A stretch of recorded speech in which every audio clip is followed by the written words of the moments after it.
अब खबरों में आगे बढ़ते हैं और यूपीएससी ने पूजा खेडकर के खिलाफ मामला दर्ज किया था और इसी के तहत कई केस अब तक पूजा खेडकर पर दर्ज हो चुके हैं। और यूपीएससी में जिस तरीके से परीक्षा में अपनी डिसेबिलिटी का हवाला दिया था पूजा खेडकर ने, अब बर्खास्तगी की भी तैयारी की जा रही है। दैनिक भास्कर में इस खबर को आप देख पाएंगे, अलग अलग अखबारों ने भी इस खबर को जगह दी है। आईएएस अधिकारी पूजा खेडकर मामले में संघ लोक सेवा आयोग यानी यूपीएससी ने अपनी जांच पूरी कर ली और इस जांच में जो नतीजे सामने आए वो चौंकाने वाले हैं। जांच में पाया गया कि पूजा ने कई सारे अब तक घोटाले किए हैं। देखिए, इस खबर को जगह दी गई है। खेडकर पर एफआईआर हुई, कोई भी परीक्षा देने पर रोक लग दी है, अब नौकरी जाएगी। कई गड़बड़ी सामने आई हैं, कार्रवाई की जाएगी।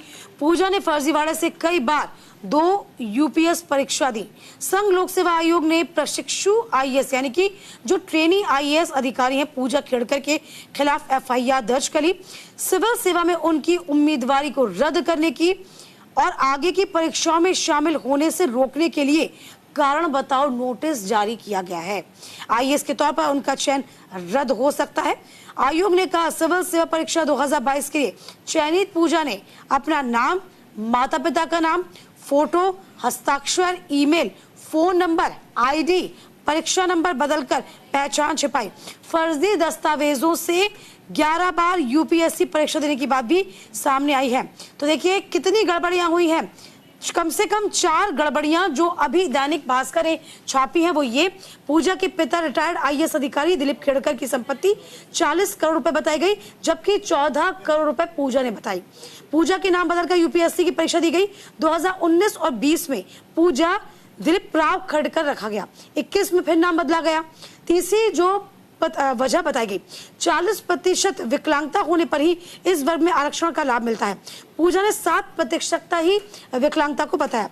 पुणे में प्रशिक्षु रहते हुए पूजा ने बिना अनुमति निजी कार पर सायरन तक लगवा लिया था। देखिए, न सिर्फ माता ने हरकतें करी, हम यूं कह सकते हैं कि किसानों को डराने की कोशिश की, बंदूकें लहराई, बल्कि पूजा का विवादों से पहले भी नाता रहा है। निजी गाड़ी का इस्तेमाल करना, सायरन लगवाना, ये कहीं ना कहीं पूजा को पहले से ही, आपको बता दें, सुर्खियों में लेके आ रहा था और कटघरे में खड़ा कर रहा था। अब कार्रवाई की जाएगी। तो बिल्कुल देखिए, पूजा खेडकर मामले में अब तक जिस तरीके से अनियमितताएं सामने आई हैं, क्योंकि ये भी कहा जा रहा है कि उन्होंने अपने अटेम्प्ट से ज्यादा बार ये परीक्षा दी, इसके लिए उन्होंने अपने पिता माँ का नाम तक बदला। यही नहीं, उन्होंने कई फर्जीवाड़े और भी किए हैं। उन्होंने अपनी तस्वीर, सिग्नेचर, ईमेल आईडी और मोबाइल नंबर तक फर्जी दिए थे। यूपीएससी ने पूजा की इसी फर्जीवाड़े पर अब सख्त कार्रवाई करने के मूड में नजर आ रही है, क्योंकि ये कहा जा रहा था कि जो विकलांगता का सर्टिफिकेट पूजा खेडकर की तरफ से दिया गया होना, उसमें 40% विकलांगता चाहिए, तभी आपका वो सर्टिफिकेट एक्सेप्ट होता है। लेकिन 60% डिसेबिलिटी पर आखिर कैसे उस सर्टिफिकेट के आधार पर पूजा खेडकर को ट्रेनी आईएएस ऑफिसर का भी पद मिला, ये एक बड़ा सवाल इस वक्त बना।